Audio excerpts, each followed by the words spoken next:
Okay, test. Okay, sekarang ni okay, so sekarang ni awak nak tengok kat mana drawing equipment tu berada. Okay, so sekarang ni folder projek awak. Okay, ni folder projek awak. Contohnya awak klik dekat equipment ni, awak akan nampak bawah ni dia tulis file location, see user, nama kat mana drawing tu berada. Contohnya ini see user desktop kan. Okay, so dalam case ni drawing saya adalah yang ni. Ni folder saya.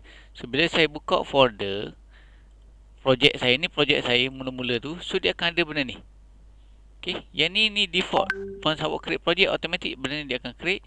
Dan equipment tu berada ke mana? Equipment tu ada dalam plant 3D model. So ni lah folder equipment, and then ni lah equipment yang ada.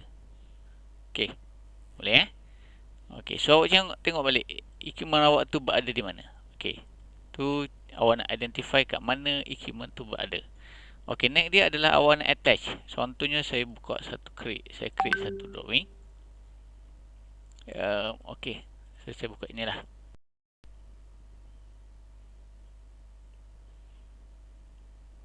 Okay, awak nak attach.